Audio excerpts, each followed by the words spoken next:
옛날 아주 친한 4마리의 황소가 있었습니다. 그 황소들은 너무 친했기 때문에요. 풀을 뜯어먹을 때도 함께 했고요. 잠을 잘 때도 함께 했습니다. 그 정도로 굉장히 친한 황소 4마리가 있었습니다. 그 황소 4마리는요, 그렇게 항상 서로 가까이 지냈기 때문에요. 어떠한 위험이 찾아오더라도요, 함께 힘을 합쳐서 그들에게 다가온 어려움들을 항상 물리칠 수 있었습니다. 그런데 어느 날 그렇게 사이좋게 지내던 이 황소 4마리 곁에 사자 한 마리가 찾아왔습니다. 이 사자가 왜 찾아왔을까요? 황소를 잡아먹으려고 찾아왔겠죠. 그 사자는요, 똘똘 뭉쳐다니는 그 황소 4마리를 보면서요, 그 중에서 누군가가 무리에서 떨어지기만을 기다리면서 항상 주위를 맴돌았습니다. 그런데 그 황소들은 제가 앞에서도 말씀드렸지만 사이가 너무나 좋았어요. 그래서 항상 똘똘 하나처럼 뭉쳐다닌 거예요. 낮이고 밤이고 항상 한 몸처럼 뭉쳐다니니까요, 이 사자가 도무지 기회를 찾을래야 찾을 수가 없게 된 것입니다. 그래서 이 사자가 어느 날 고심고심하다가 한 가지 꾀를 부립니다. 어떤 꾀냐? 소들에게 찾아가서 모함을 하기 시작한 것입니다. 야, 다른 소들이 너에 대해서 안 좋은 소문을 퍼뜨리고 있어. 너가 이렇다고, 너가 이렇고 지금 소문내고 다니더라. 이렇게 황소 한 마리 한 마리를 찾아다니면서 이 사자가 모함을 하기 시작한 것입니다. 그러자 이 이야기를 들은 순진한 황소들은 어떻게 되었을까요? 서로가 서로에게 안 좋은 감정을 품기 시작했습니다. 그리고 그 감정들이 쌓이고 쌓여서 그들 사이에는 결국 큰 싸움이 일어나게 됐고요. 결국 그들은 각자의 길을 가기로 하고 뿔뿔이 흩어졌다고 합니다. 여러분, 그렇게 뿔뿔이 흩어진 황소들 어떻게 되었을까요? 누가 기다리고 있었죠? 네, 사자가 기다리고 있었습니다. 그들을 호시탐탐 노리고 있었던 사자가 한 마리 한 마리씩 다 잡아먹고 마는 그런 황소들에게는 비극을 겪게 되었다고 합니다. 여러분, 이 우화는요, 우리에게 하나됨을 지키는 것이 얼마나 중요한 것인가에 대해서 말해주고 있습니다. 여러분, 우리가 오늘 함께 읽은 에베소서 4장 1절부터 6절까지의 말씀도요, 이 우화와 마찬가지의 교훈을 우리에게 주고 있습니다. 무엇에 대해서 말하고 있다고요? 하나됨을 지키는 것이 얼마나 중요한 것인가, 그 중요성에 대해서 말하고 있다는 것입니다. 여러분, 우리가 읽은 이 에베소서 말씀은요, 크게 두 부분으로 나눌 수 있습니다.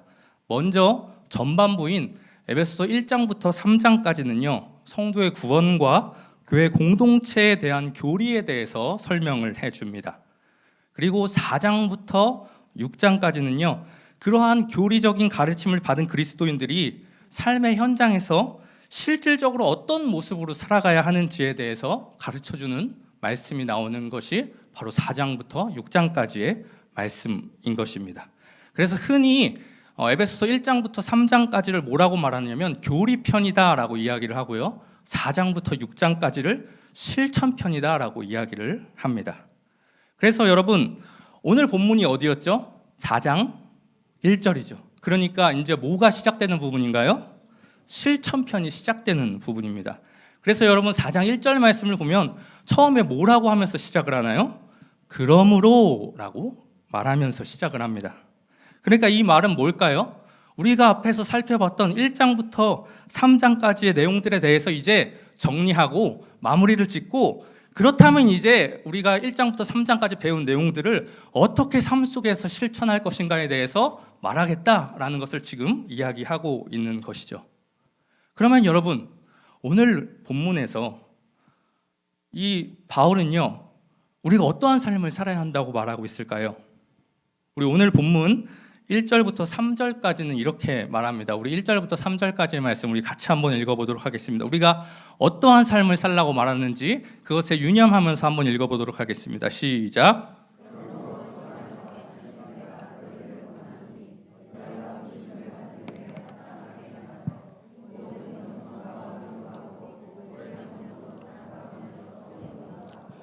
평안에 매는 줄로 성령이 하나 되게 하신 것을 힘써 지키라.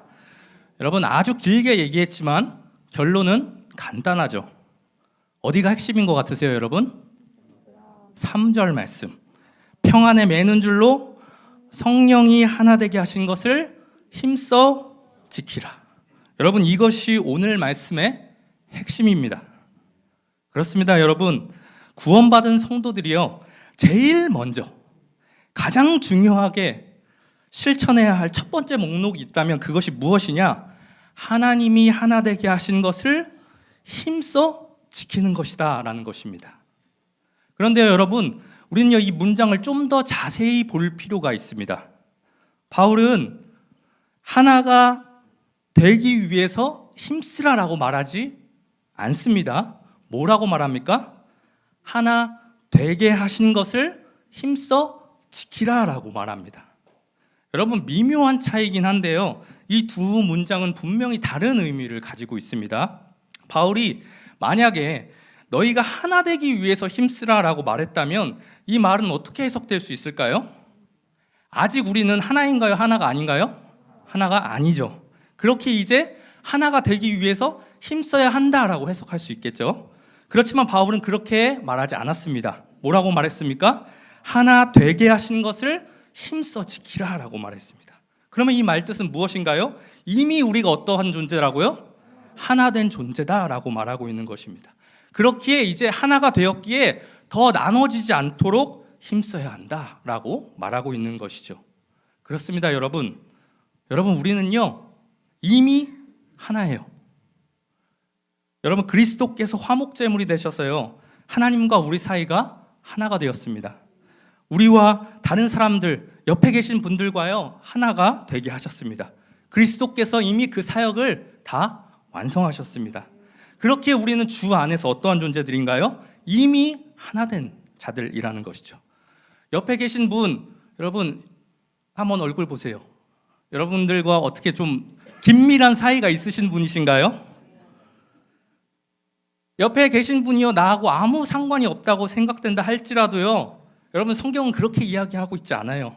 내가 원하든 원치 않든 우리는 삼위 하나님의 그 구원 사역으로 인해서 다 하나가 된 자들이다라고 성경은 우리에게 이야기하고 있습니다.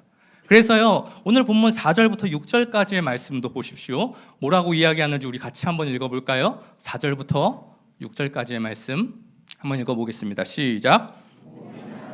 성령도 한 분이시니 이와 같이 너희가 부르심의 한 소망 안에서 부르심을 받았느니라. 주도 한 분이시요 믿음도 하나요 세례도 하나요 하나님도 한 분이시니 곧 만유의 아버지시라. 만유 위에 계시고 만유를 통일하시고 만유 가운데 계시도다. 아멘. 하나님도 한 분이시고 주도 한 분이시고 성령도 한 분이라고 말합니다. 그 하나님께서 우리 또한 어디 가운데서 부르셨대요? 한 소망 안에서 부르셨다고 말하고 있습니다. 여러분, 이 말은 뭐예요? 우리를 하나 되게 하셨다는 말이에요. 그래서 여러분 로마서 12장 5절에서도 뭐라고 이야기합니까? 로마서 12장 5절 말씀을 보면요, 이와 같이 우리 많은 사람이 그리스도 안에서 한 몸이 되어 서로 지체가 되었느니라. 여러분, 누구 안에서요? 예수 그리스도 안에서. 어떻게 되었다고요? 한 몸이 되었다고 말합니다. 하나가 되었다는 것입니다. 그렇기에 우리는요 이제 우리의 목표는 뭐가 돼야 되냐? 하나가 되기 위해서 힘쓰는 것이 아니고요, 하나님과 예수 그리스도와 성령께서 이미 이루어 놓으신 그 하나됨을 지켜나가는 삶이 우리의 목적이 되고 목표가 되는 삶을 살아야 한다는 것입니다. 그것이요 우리 구원받은 성도들이 해야 할 첫 번째 목록이라고 바울은 오늘 본문 말씀을 통해서 지금 우리에게 이야기해 주고 있는 것입니다. 근데 여러분, 그게 물론 쉽지만은 않습니다. 하나 되게 하는 것도 어렵지만요, 이미 하나 되게 하신 것을 지켜가는 것도 결코 쉬운 일은 아닙니다. 여러분 다이어트 해보셨나요? 저도 다이어트를 했다가 최근에 실패했는데요. 여러분 다이어트를 할 때도 어떻습니까? 몸무게를 빼는 것도 어렵죠. 그렇지만 그거 못지않게 힘든 게 또 뭔가요? 그 몸무게를 유지하는 게 참 힘듭니다. 저도 유지를 못해서요 지금 예전 몸무게 이상으로 넘어가기도 했는데요. 어쨌든 여러분, 하나님께서 이미 하나 되게 하신 것만큼이나 하나 된 것을 지켜가는 것도 사실 여러분 어때요? 쉽지 않죠. 그래서 여러분 사도 바울도요, 오늘 본문 말씀을 보면 뭐라고 말합니까? 하나 되게 하신 것을 어떻게 지키라고 말하고 있죠? 힘써 지키라 라고 말하고 있습니다. 그냥 내버려 둬도 하나됨이 유지되는 게 아니라는 것입니다. 여러분, 우리가 어떻게 해야 된다고요? 힘써야 한다고 말하고 있습니다. 하나됨을 위해서요, 우리가 노력하지 않으면 안 된다는 것입니다. 하나됨을 위해서요, 우리가 희생하지 않으면 안 된다고 지금 바울은 말하고 있는 것입니다. 저는요, 우리 사랑하는 대전중학교의 모든 성도님들이요, 하나님께서 하나 되게 하시는 것을 지키기 위해서 힘쓰고 애쓰고 노력하는 모든 분들 될 수 있기를 주님의 이름으로 축복합니다. 그러면요, 여러분, 우리가 하나됨을 지키기 위해서 구체적으로 어떠한 일에 힘써야 할까요? 어떠한 것을 노력하고요, 어떠하기 위해서 우리가 희생을 감수해야 할까요? 사도 바울은요, 오늘 본문을 통해서 우리가 하나됨을 지켜나가기 위해서 힘써야 할 덕목들에 대해서 가르쳐 줍니다. 우리 오늘 말씀 2절 말씀을 같이 한번 볼까요? 우리 본문 말씀 4장 2절 말씀 같이 한번 보도록 하겠습니다.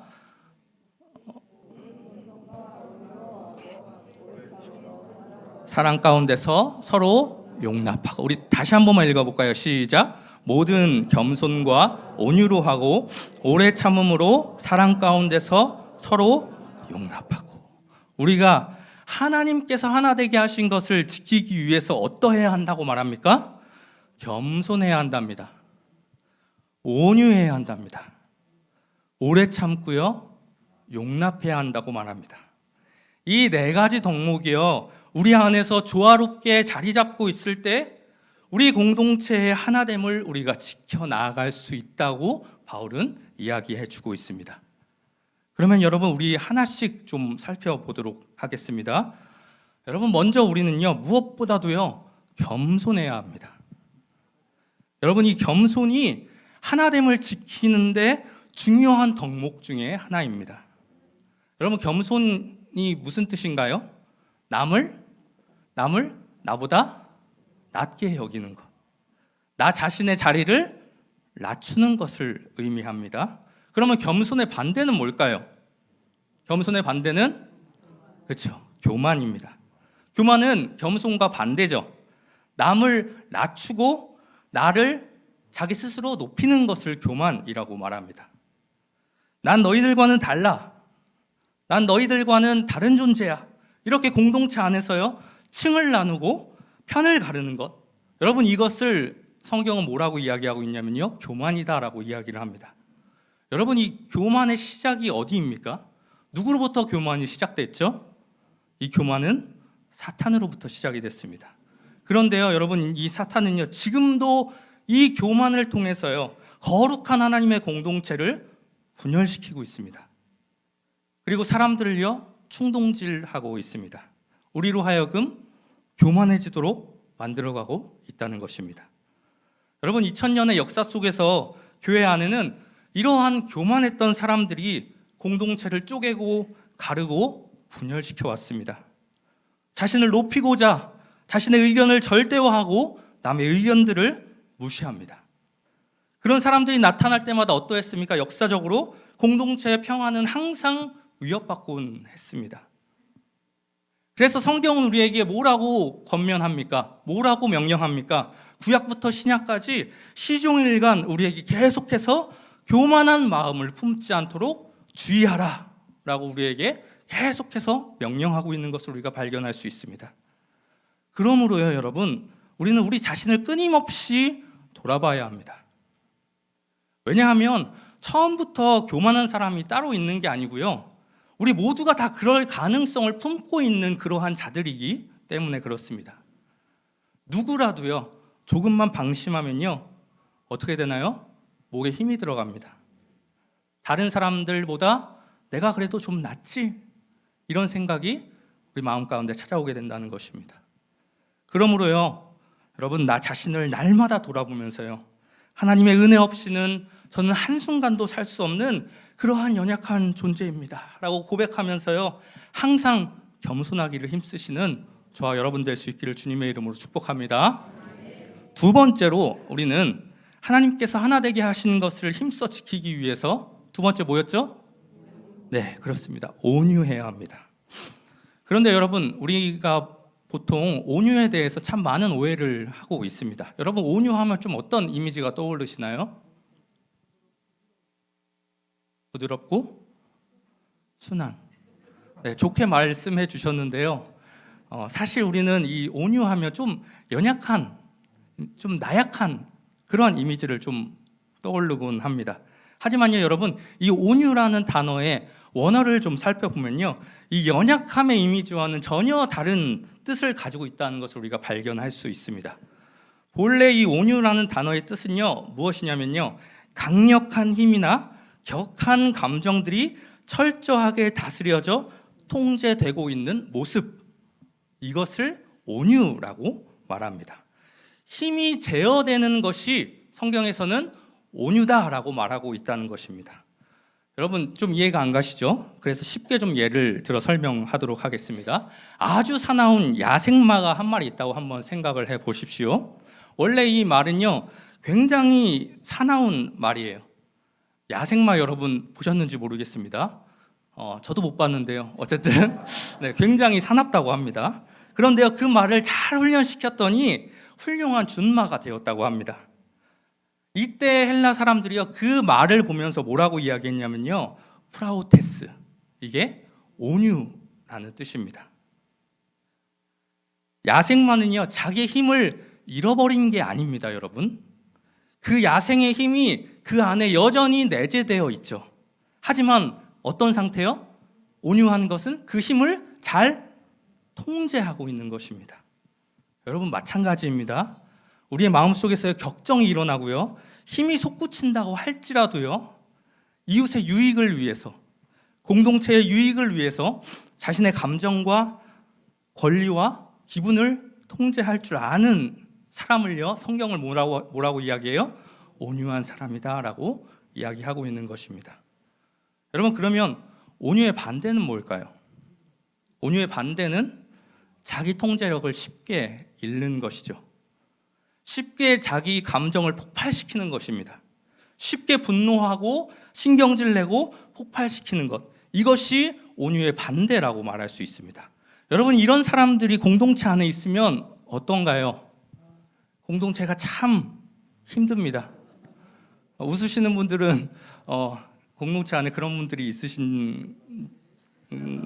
있어서 웃으시는지 모르겠습니다. 네, 이런 사람이요, 한 사람이라도 공동체 안에 있으면요, 공동체 전체가 참 힘들죠. 하나님을 지키기가 여러분 굉장히 어렵습니다. 한 목사님이요, 이 온유에 대해서 설명하면서 이렇게 말씀하신 것을 제가 좀 들었습니다. 참 마음에 와닿아서 제가 여러분들에게 소개를 해드리려고 하는데요, 여러분도 한번 잘 들어보시기 바랍니다. 온유에 대해서 설명하신 것입니다. 여러분, 칼은 날카로워야 제 구실을 합니다. 칼이 무디면 뭘 자를 수 있겠습니까? 하지만 칼이 날카로워야 한다고 항상 날카로운 칼을 휘두르고 다니면 얼마나 많은 사람들이 상해를 입겠어요. 그래서 날카로운 칼에 가장 필요한 것은 그것을 감출 수 있는 좋은 칼집입니다. 사람들은 그래서 날카로운 칼을 지성이라고 말합니다. 그리고 그 칼집을 인격, 성품이라고 말합니다. 똑똑하고 지성이 날카로운 제주꾼들이 세상에 참 많습니다. 그래서 많은 사람들을 옳은 길로 인도하기도 하지만 가끔 그런 지성들은 수많은 사람들을 상처 입게도 합니다. 정말 중요한 것은 성품입니다. 자신의 날카로움과 지성과 실력을 잘 감추고 고이 간직했다가 꼭 필요할 때만 칼을 뺄 수 있는 성숙함입니다. 나는 사랑하는 여러분들이 그런 성숙한 하나님의 사람들이 될 수 있기를 축원합니다. 여러분, 그렇습니다. 공동체에서요, 교회 안에서요, 지성도 중요하죠. 실력도 여러분 얼마나 중요합니까? 하지만 그것들보다 더 중요한 것은 무엇일까요? 온유한 성품입니다. 그것이 여러분들 교회의 하나됨을 지켜나간다는 그 사실을 여러분들 잊지 마시기를 바랍니다. 여러분, 이렇게 온유가 중요한데도요, 아마 여러분들 중에는 이런 생각을 하시는 분이 있을지 모르겠습니다. 이렇게 온유가 중요하지만 그럼에도 불구하고 온유는 나하고는 조금 거리가 멀어, 이런 생각을 하시는 분이 계실지도 모르겠어요. 그렇지만요 여러분, 성경에 의하면요 누구나 다 온유해질 수 있습니다. 왜 그렇죠? 이 온유가 어디에 포함되어 있나요? 성령의 9가지 열매에 포함되어 있습니다. 이 말의 뜻은 뭐예요? 성령께서 내 마음에 들어오셔서요 나를 통제하기 시작하면 누구든지 어떻게 될 수 있다는 거예요? 온유하게 될 수 있다는 것입니다. 그렇기에 사랑하는 여러분, 날마다 온유해지기를 힘쓰는 저와 여러분들 될 수 있기를 주님의 이름으로 축원합니다. 그것이 교회와 가정과 공동체의 하나됨을 지켜나가는 길입니다. 세 번째로, 하나님께서 하나 되게 하신 것을 힘써 지키기 위해서요 우리는요, 세 번째 기억나시나요? 네, 기억력이 좋으시네요. 네, 우리는 오래 참아야 합니다. 여러분, 이 땅에서요 가장 근간이 되는 공동체가 뭔지 아시나요? 바로 가정입니다. 그러면 그 가정을 이루는 핵심인 남편과 아내, 부부 사이가 지속되기 위해서 꼭 필요한 것은 여러분 무엇일까요? 부부 사이에 가장 필요한 것은 여러분 사랑이죠. 네, 사랑이 있어야지 여러분 부부 사이가 유지될 수 있는 거 아닌가요? 네, 제가 잘못 알고 있었던 것 같습니다. 네, 어쨌든요 사랑이 꼭 필요해요. 사랑이 있어야 가정의 하나됨을 지킬 수가 있죠. 그런데요 여러분, 고린도전서 13장 말씀을 보면요 그 사랑을 뭐라고 말합니까? 사랑은 언제나 오래 참고, 여러분 오래 참는 것이 사랑이라고 말합니다. 그러니까 여러분, 부부간에도 뭐가 필요하다는 것입니까? 오래 참는 것이 필요하다는 것입니다. 아마 부부만큼 오래 참아야 하는 관계도 이 세상에 없을 거라고 생각이 됩니다. 사랑을 위해서는요 여러분 정말 오래 참아야 합니다. 여러분, 부부 사이에만 그렇나요? 부모와 자식 간에도 마찬가지죠. 자녀를 향해서도 우리 어떻게 해야 합니까? 오래 참아야 합니다. 네, 오래 참아야 합니다. 그럴 때 여러분 우리가 가정의 하나됨을 지켜나갈 수 있습니다. 참지 못하고 성급하면요 관계가 깨어질 수밖에 없어요. 부부의 관계도 그렇고요, 자녀와의 관계도 그렇습니다.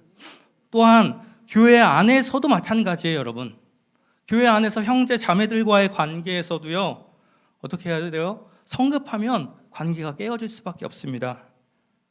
하나됨을 지켜나갈 수 없습니다. 교회 안에서도 우리에게 필요한 건 뭐예요? 오래 참음이 필요합니다. 오래 참을 때 교회의 하나됨을 지켜나갈 수 있습니다. 그렇게 저와 여러분 모두가 가는 곳마다 정말 평화의 도구로 쓰임받을 수 있도록 언제나 오래 참는 그러한 인내의 사람들이 다 되실 수 있기를 주님의 이름으로 축복합니다. 마지막으로, 하나님께서 하나 되게 하시는 것을 힘써 지키기 위해서 우리는 용납해야 합니다. 여러분, 이 용납도요 하나됨을 위해서 없어서는 안 될 덕목 중에 하나입니다. 용납한다는 것이 무슨 말인가요, 여러분? 그렇죠? 용납한다는 것은 받아들인다는 것이죠. 있는 그대로 받아들이는 것, 그것을 용납이라고 이야기합니다. 여러분, 가만히 한번 생각을 해보십시오. 대부분 무엇 때문에 우리 사이에서 인간관계에 위기가 찾아옵니까? 한마디로 표현하면요, 상대방이 내 마음에 안 들기 때문에 문제가 생기죠. 우리는 상대방에게 무엇을 원합니까? 상대방이 내 마음에 맞춰주기를 원하죠. 그렇지만 여러분, 사람이 그렇게 쉽게 바뀌나요? 바뀌나요? 네, 잘 바뀌지 않습니다. 그러면 우리는 어떻게 하나요? 받아들이지 못하고 그 사람을 향해서 험담을 하죠. 비판을 합니다. 그러니 여러분, 관계가 깨지고 공동체가 와야 되는 것입니다. 여러분, 그렇지 않나요? 그런데 여러분, 성경은 뭐라고 말합니까? 어떻게 하라고 말합니까? 서로 용납하라고 말합니다. 있는 그대로 받아주라고 이야기하고 있습니다. 특히 뭐라고 이야기해요? 오늘 본문 말씀에 보니까요, 서로 사랑 가운데서 서로 용납하라라고 말합니다. 여러분, 오늘 본문만이 아닙니다. 골로새서 3장 13절 말씀도 한번 보십시오. 뭐라고 이야기합니까? 골로새서 3장 13절 말씀 같이 읽어보겠습니다. 시작. 누가 누구에게 불만이 있거든 서로 용납하여 피차 용서하되 주께서 너희를 용서하신 것 같이 너희도 그러하고. 여러분, 골로새서에서도 뭐라고 말하죠? 서로 용납하라고 말합니다. 왜요? 왜 용납해야 돼요? 주님께서도 우리를 용납하셨기 때문이다 라고 말합니다. 여러분, 우리 주님께서 우리를 어떻게 받아주셨나요? 저와 여러분 어떻게 받아주셨나요? 있는 모습 그대로 받아주셨습니다. 여러분 얼마나 거룩해서 거룩한 모습으로 나아갔길래 예수님이 여러분들을 받아주셨나요? 그러한 조건 때문에 받아주신 것이 아니죠. 사실 여러분, 우리가 얼마나 허물 많은 존재들인가요? 이로 말할 수 없을 만큼 더럽고 추악한 죄를 뒤집어 쓴 게 사실 저와 여러분 아닙니까? 그렇게 사실은 흠도 없고 티도 없으신 그 주님께서 우리를 그 상태 그대로 용납한다는 것은 받아들일 수 없는 일이었죠. 말이 안 되는 것이었습니다. 그런데 우리 주님께서는 어떻게 하셨습니까? 그 말이 안 되는 일을 행하셨습니다. 더럽고 추악한 우리를 어떻게 받아주셨어요? 야, 너 씻고 와. 야, 너 더러운 것들 다 없애고 와. 그렇게 하지 않고요, 있는 모습 그대로 우리를 품어주셨습니다. 용납해 주셨습니다. 여러분, 우리 모두는 그 은혜를 받은 그러한 자들입니다. 그렇기에 여러분, 우리 또한 어떠해야 한다는 것입니까? 주님께서 우리를 용납하신 것처럼 다른 사람들을 사랑으로 용납해야 한다고 지금 바울은 우리에게 이야기하고 있는 것입니다. 그럴 때 가정의 하나됨을, 교회의 하나됨을 지켜갈 수 있다고 오늘 말씀에서 골로새서에서 바울은 이야기하고 있는 것입니다. 사랑하는 여러분, 말씀을 정리하겠습니다. 가정 안에, 교회 안에, 공동체 안에 각각 나름대로의 중요한 원리가 있고요, 원칙이 있고요, 가치가 있을 것입니다. 여러분들의 가정 한번 생각해 보십시오.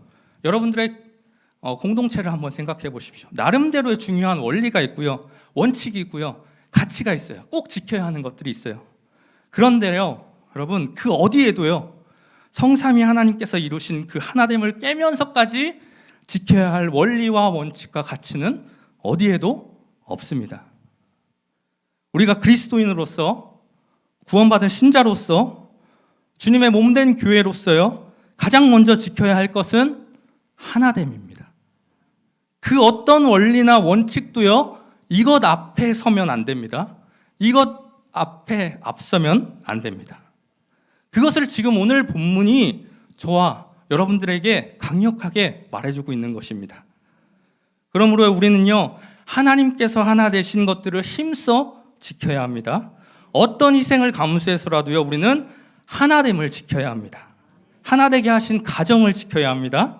하나 되게 하신 교회를 지켜야 합니다. 하나 되게 하신 모든 공동체를 하나로 지켜가도록 어떻게 해야 된다고요? 애쓰고 노력해야 한다. 힘써야 한다. 라고 오늘 본문은 우리에게 이야기하고 있습니다. 오늘 우리에게 주신 이 말씀을요, 여러분 잘 기억하셔서요, 성삼위 하나님께서 하나 되게 하신 그 가정과 교회와 또 모든 공동체를 지키며 더 아름답게 발전시켜 나아가시는 저와 여러분들 될 수 있기를 주님의 이름으로 축원합니다. 기도하겠습니다.